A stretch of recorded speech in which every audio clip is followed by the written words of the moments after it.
Hi everyone, welcome back to my YouTube channel. So in the title you can see it is story time. So I promise you all that I will do a story time, but first, how is my kings and queens doing today? I would like for you guys to like, comment, and subscribe. Make sure that you hit that notification bell, that way that you can get notified when I upload videos. Alright, let's get started. So first, where do I begin? I was 21 years old when I was diagnosed with PCOS, known as polycystic ovarian syndrome. Prior to my diagnosis, I knew something was not right within my body. I just kept saying something's not right. I just don't feel good. And I just could never understand what was going on. I'm talking about irregular cycles, feeling fatigued, feeling weak. I would bleed for, the longest I have bled was 3 months. And it was to the point I had to get hospitalized. I had to get iron in a bag. It was horrible. Like, that's a feeling that I will never, ever, ever forget. And also, women with PCOS are known to have infertility issues. And that's something that I'm suffering right now. As you guys know in the prior video, my husband and I have been married for 12 years. And we have been trying to conceive for a very, very, very long time. I mean, we've been together since we were 14. And it's been very tough. So I had to do some research on my own because a lot of the doctors that I did go seek were not knowledgeable about PCOS. And it was nothing but the grace of God, because I didn't know anything about polycystic ovarian syndrome. It wasn't until I started doing my research and I found this company called PCOS Diva. Make sure that you guys check them out. They are wonderful. But make a long story short, they sell holistic supplements that will manage your PCOS symptoms and help you to ovulate and regulate your cycles, etc. The list goes on and on. And actually, I have one of the supplements, and I'll go more into details about this supplement that I do take. This is amazing. So I found the company and I said, okay, let me start taking some supplements. Like I said, this was one of the supplements that I started taking. And when I say their products are amazing, it's amazing. So rewind. I go to my doctor at the time, and they wanted to prescribe me to metformin. So I'm like, okay, metformin seems good, but I'm the type of person, I do lots of research, and I don't like to take medication, and I don't like to put a lot of poison inside my body. So I did my research, and I heard good things about metformin, and I also had heard bad things about metformin. But the bad outweighed the good. And I heard that it was very poisonous and a lot of side effects, and I did not want to put that stuff in my body. So that's when I did my research and found PCOS Divas. But with metformin, it helped you to lose weight, because a lot of women gain weight from PCOS, and I have gained a whole lot of weight. I was 140. My highest weight was 214. So metformin helps that.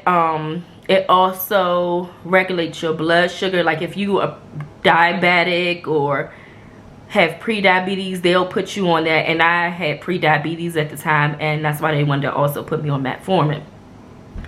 So like I said, when I found this supplement,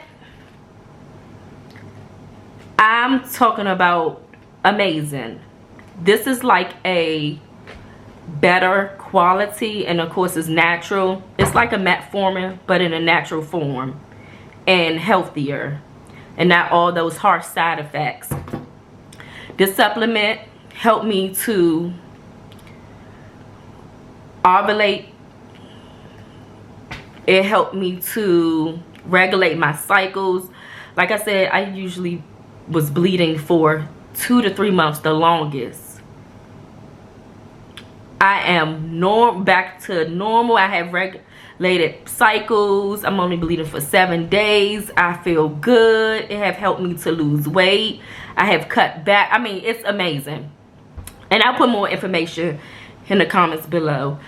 But so like I said, I started taking that supplement and I finally started to ovulate. Before taking that supplement, I could not ovulate. I was not getting pregnant at all. And I'm like, oh my goodness, when? Okay. Because we're very active. So I don't understand what's the problem. So it wasn't until probably like 2 years of taking this medication that I started becoming very fertile. And I finally got pregnant. I got pregnant. My husband and I got pregnant. And I was so excited. He was so excited. We just could not believe that I was pregnant. So I took a pregnancy test at home. And then to confirm it, I went to my OBGYN. That was actually my first time meeting her. But that's another whole nother story, because whew, that was not something that I just don't want to get into it, because I'm not going to say anything negative about anyone. But make a long story short, going to the doctor, I did my blood work, and my HCG levels came back to confirm that I was pregnant. So it was probably 3 days after I found out that I was pregnant. Told my family and everything like that. I actually told them when I took the home test, but we came home and started celebrating and, you know, and saying, oh, it's going to be a new baby. You know, we all happy and excited, blase, blase. So that night, I wiped myself and it was a little bit of blood. I'm like, oh goodness. I said, well, maybe because I work full time, and I'm like, maybe I was just on my feet and then I went to go see my family. Maybe I'm just, you know, my body just needs some rest. So I went home and I went to sleep and just monitoring the bleeding and making sure everything okay. I wake up the next morning. I said, babe, I'm bleeding. I said, we need to go to the ER. So I go to the ER. First I went to patient first, actually. I don't know why I did that, but I went to patient first. And I forgot, patient first does not have a ultrasound or anything like that. So then that's when my husband and I went to the ER.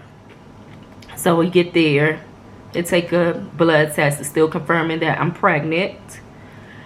And they just want to make sure everything's okay, because like I said, I'm still bleeding. And after the little blood that came out of me, I ended up having blood clots, like big blood clots. When I went to my mom's house, it was just lots of blood in the toilet, and I'm just like, her and I looking at each other like, oh goodness, this does not look good. So fast forward, we at the ER, and they did a transvaginal ultrasound on me because I was, what, 8 weeks, yes. So a transvaginal on me, and they didn't see any. It wasn't a baby sac or anything. So they said, well, let your body do what it's supposed to do from a miscarriage. And I was like, okay. My husband and I devastated. We like, wow, we waited all this long for us to be able to conceive, and it got taken away from us. So we're just trying to wrap our mind like, what just happened? Like, we lost our baby. like the baby that we have been waiting for a long time. So let me see, days after, I'm just trying to regroup and let my body rest and go from there. So a week later, this is the catcher. A week later, I had a medication training that was 6 hours. I was fine. I was not in any pain. I didn't feel anything.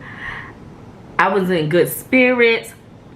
Everything was fine. So after the medication training was over, I drove home to get something to eat because I was in that training for so long. I wanted to get something to eat. I love my food.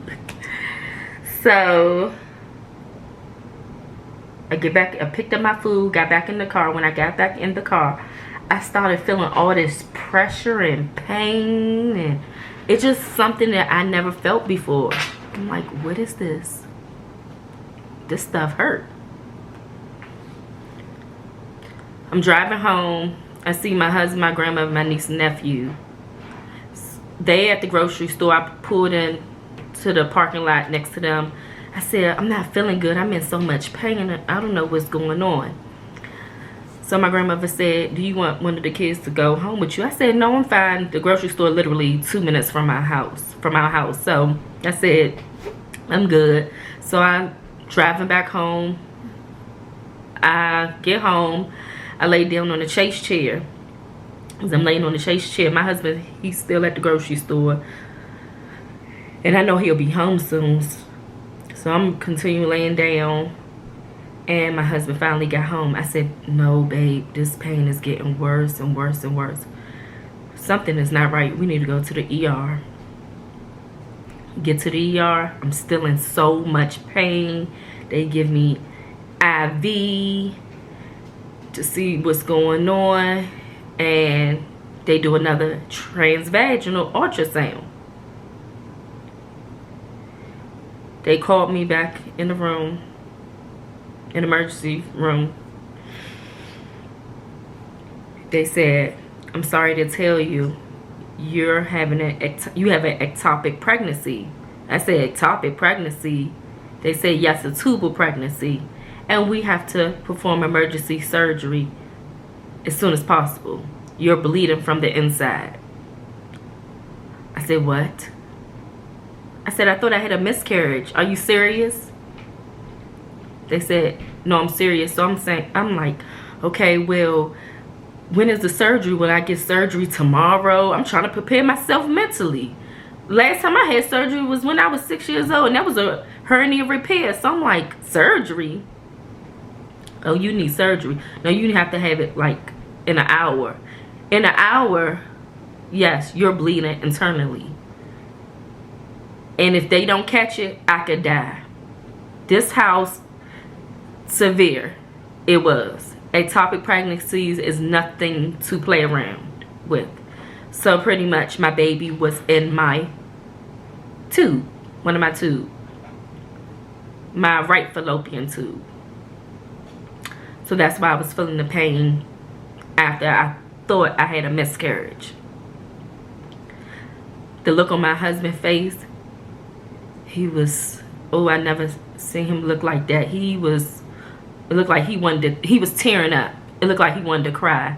All he could do was just pray that everything goes well and the surgeon do a wonderful job. I'm just like, okay, let me start praying. I start praying. I'm like, Lord, protect me and whatever else I said. I was scared, but I'm trying to be strong because I know I'm about to have surgery. So I'm like, let me go ahead and get this surgery done so that I can survive. So they had to remove my right fallopian tube. They could not save my right fallopian tube because it ruptured. And they said, the good thing, okay, we weren't able to save your right fallopian tube, but you do have your left fallopian tube so you still can get pregnant. I felt a little better about that, but at the same time, I'm like, I wish I had both fallopian tubes, but what can you do?